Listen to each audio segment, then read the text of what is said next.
Hello everyone. So a few months ago, me and Thais found this on the side of the road out for trash, and I jumped on it. We threw it in the back of the car, and I've had it on Craigslist ever since. Now, usually what I do is if I just find something, I just have it like $30, but if you want me to restore it, that'll be a little bit more. Well, it now has a home, and the person would like it restored. So I'm thankful that I happened to grab this piece because this secretary desk needs it down here. This is just sitting on the ground. So that will have to go into there. We'll have to glue that. I also noticed though that these have come away from the sides, especially over here. Now on the base you can see it's also separated from this piece here. Not that it was ever really on there, but looks like this has been modified a little bit to hold a computer or something like that. We also have a gap here. So I figure what I'm going to do is I'm not going to remove any of this. I will tighten this. As you can see, that is a little bit loose. It's lifted up a little bit. Then up here, how is this held on? Well, this feels a bit loose. I might just screw it into the back a little bit just to keep these on, but it might not matter once I get rid of this other gap as well, because this gap, again, it needs some glue. And I was looking at this, she would like me to clean it up, and looks like some of this staining can be cleaned off. I might try some alcohol, and then maybe I'll try some acetone with that. The biggest thing though is, aside from structural restoration, is to make a new drawer, because the drawer was nowhere to be found. Looks like we have, I presume this to just be maple, cherry or something like that. And then this is oak. Well, that works out because I happen to select some 1970s oak. These will be the side pieces. And then I have this piece of maple from a dresser that was made in the 1960s in Vermont, interestingly enough. And I had just been using this as a planer board, but we can clean this up and get just enough to make that. But, well, before we can get our dimensions, most of them anyway, we need to glue this thing together. So let's grab the glue right there and see if I can clamp this and glue this together more securely.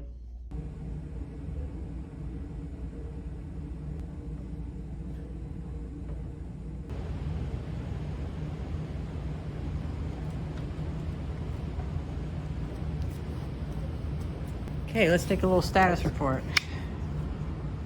So with just that weird contraption, I was able to get this in a bit, that in a lot, this in a lot, and this in a lot.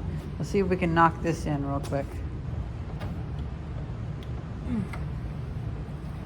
Okay, I'm not gonna stress it anymore. I'm sure there's a lot of garbage in there, like dust and stuff. I don't wanna compress it too much, but that'll be enough.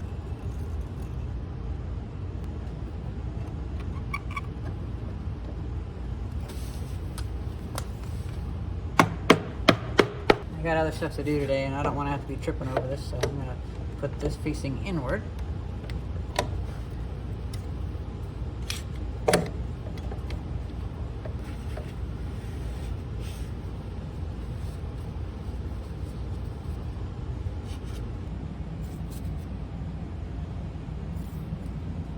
Can't really get in there, so we'll just put another one.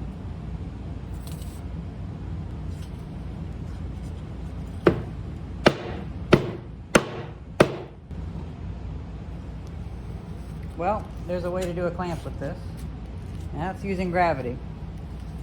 Suffice to say though, wherever I put this thing down, I'm not going to be moving it for a day, so I sure hope this isn't in the way. That's all I can do for that today. Now we'll come back and we'll see what type of size are we dealing with. how to cut that other stuff.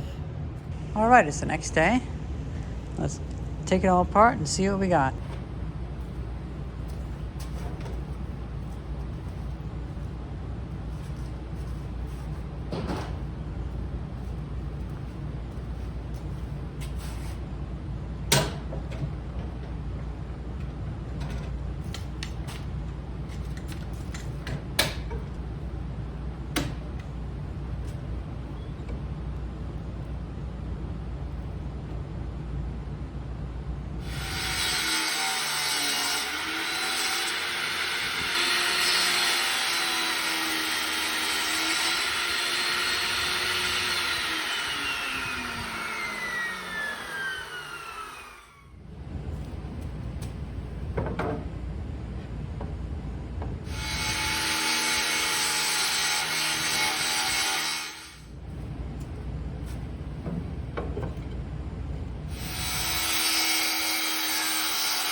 Okay, so this is actually the offcut of maple, and I feel like I can use that in the very back, so it can all be hardwood.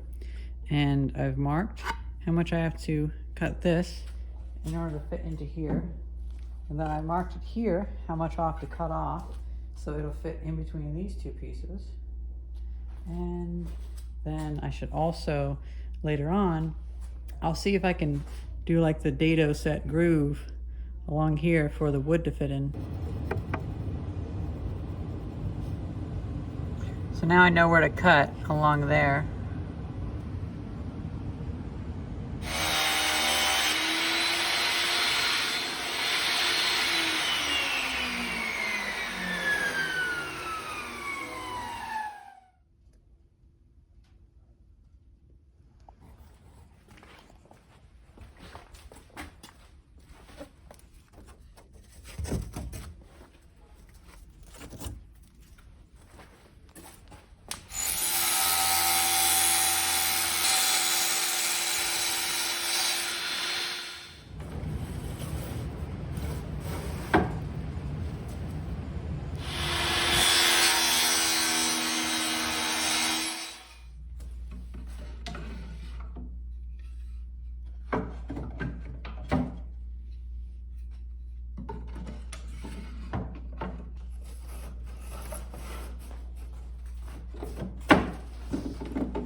So for these edges, I didn't want to overshoot and cut too far, but that meant that I undershot and there was a little bit of a roughness here.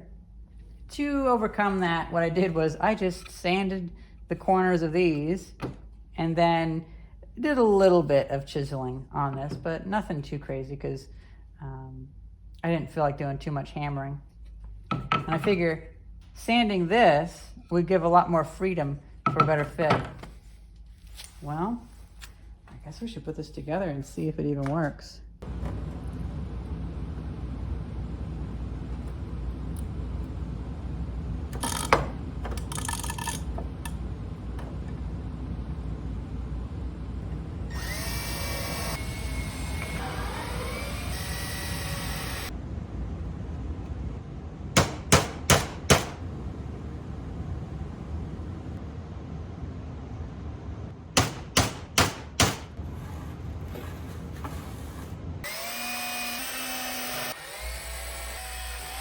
I already added the nails, and then I noticed after I drilled a second hole there, the drill bit actually popped out, which I could have used the other hole, but oh well.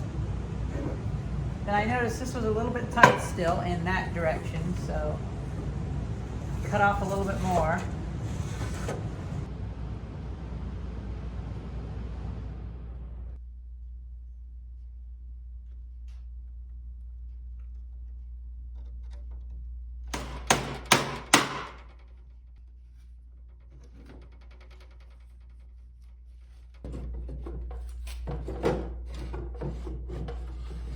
Hey guys, so it's the next day. The paints, or the glue's all dried, and I've taken to a new way to clean up this surface. So there's a few spots where there's some stuff on it, and I am just running over it with, because I think this might actually be paint or something. I'm just going over it with some light sandpaper just to clear it up. And then we're going to put some other finish over this just to kind of rejuvenate it a little bit. Kind of. There we go. Water did finally get it.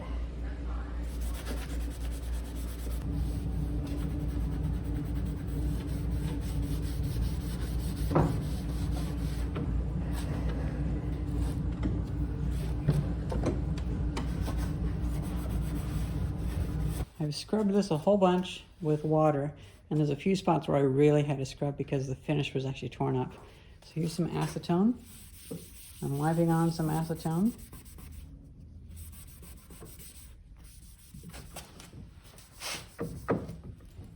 Hopefully that's enough to get rid of some of that roughness just in those select spots. I don't want to use acetone much though, because it'll destroy the finish. I'm using it almost like polishing though, just to get off those high spots. Well, would you look at that? It's actually made it worse over here. Okay, well, I guess I'll get the 400 grit and just do that by hand. Must have been something still on here.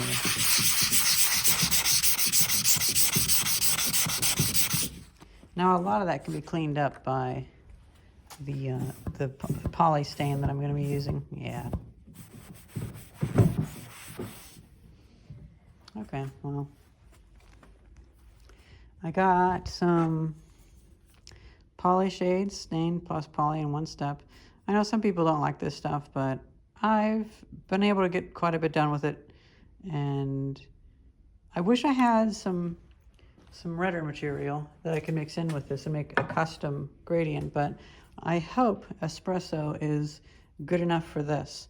So we're going to put just a light amount over this, and then we're going to put a lot on the drawer.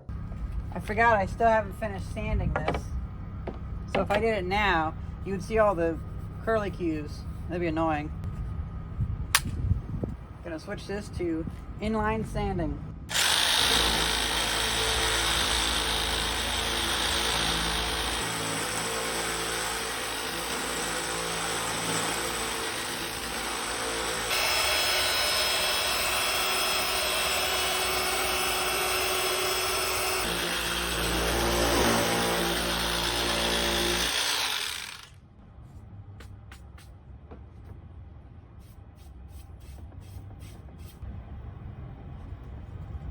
See, what I'm doing is I'm trying not to have the curly cues. It's cheap. The cheap sander leaves all these little pigtails everywhere, and once you put stain on it, they just they're so apparent. But I use the cheap sander to get through. I should have used my belt sander actually. I didn't think I had a pack of belts from like 2002 that they kept popping on me. That one didn't pop, but because the glue went bad on them. So I didn't want to use that at first, but I'm glad to see that belt actually held up to that. I should have used that first to get that finish off, but I used this in the back and forth in the sinusoidal mode, and that wasn't enough to get through the curly cues, but that was able to, and then I went a bit against the grain just to knock down some of those high points. And since I'm doing a satin finish, it should be fine.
Oh, and the client said that she's fine if the door doesn't match perfectly. So I just got to get it kind of, I mean, I don't have to get it close to there, but I want to get it close to there.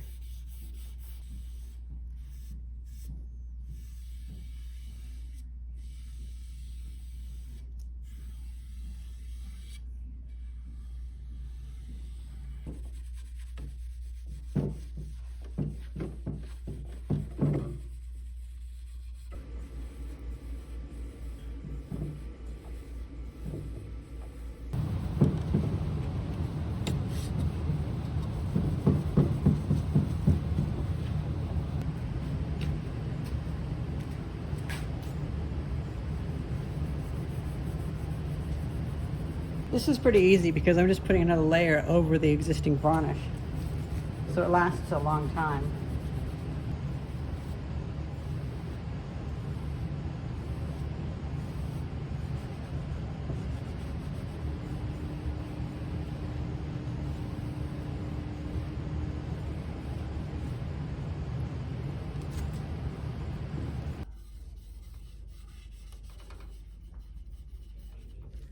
I'm squeezing the foam in between my fingers so that it puts out a whole bunch. But I'm not squeezing it against the wood. If I did that, that would just make the finish really narrow, or really thin.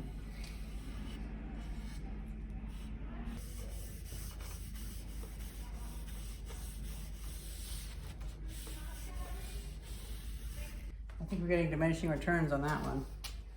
Anything I wipe on comes right back off. Now to do this last side.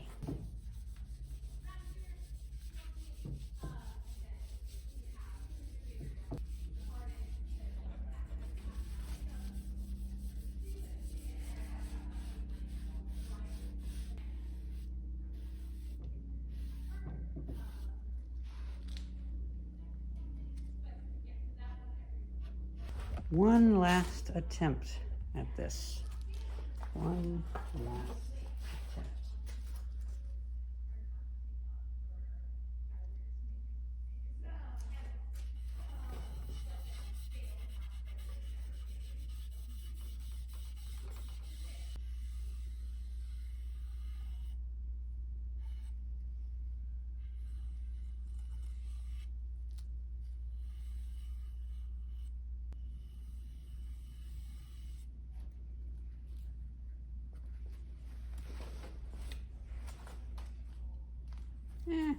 So I'm not too happy with how the satin ended up looking because it had some streaks. So I got my regular gloss polyurethane out.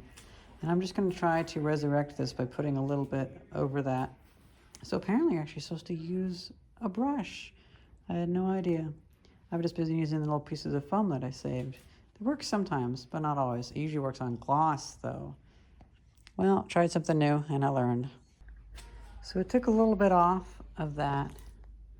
Oh well, I probably had too much on there as it is. And then with this, we have more of a glossy finish now.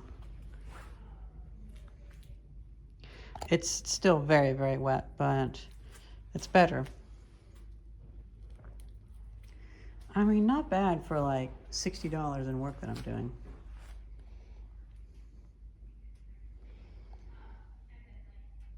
And I'm only charging $35 for the actual desk itself.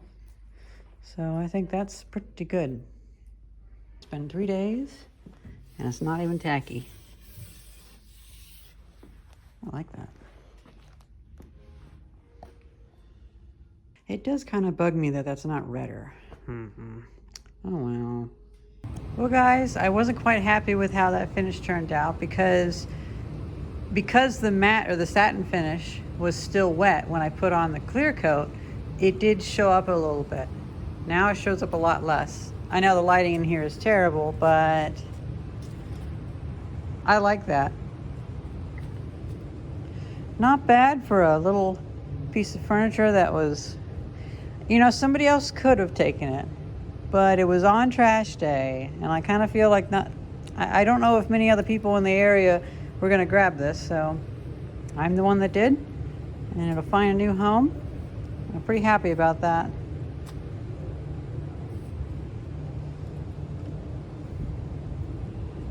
I'm gonna see about, from now on, I might get more brushes and actually try to brush it on more. Although I realized I actually have some of the redder stuff, and I'm gonna be using it on that old television. I don't know if people will find that controversial or not. Is this controversial what I did? I don't think it's super controversial. You could take it off if you really wanted. It's better than painting it. I think we can agree on that, right? It's better than painting it because at least it looks functional with a different drawer. But I do actually have a little bit left of the Bombay mahogany, which is what I used on our bookshelves. Now, another thing I've started doing is I've begun putting argon into my paint cans, because for the white paint for this wood and then for our polyurethane, I've begun putting argon in there, and I hope that'll help. I really do. I've also been heating up the polyurethane and the paint using a little battery and a 12 volt 30 watt heating pad.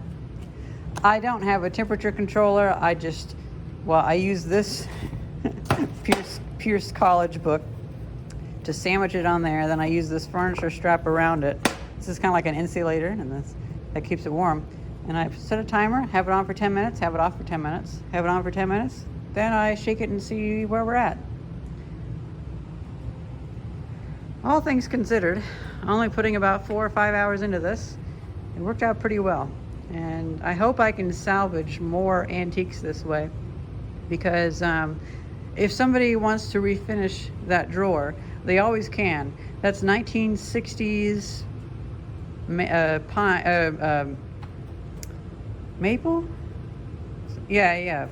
It's 1960s maple. And so I think it should be pretty easy. Someone could sand that off and put a better finish on it. I always kind of struggle at replicating finishes, to be honest. It's a little bit difficult. I'd rather just make something new or have the original piece, because I think that going over a finish with a little bit of that newer stuff works pretty well. That's pretty much it. I'll have to put in the car of the new owner. It's theirs now. Hope you guys enjoyed this restoration. Nice little on the cheap restoration saved from the trash. Thank you very much for watching. See ya.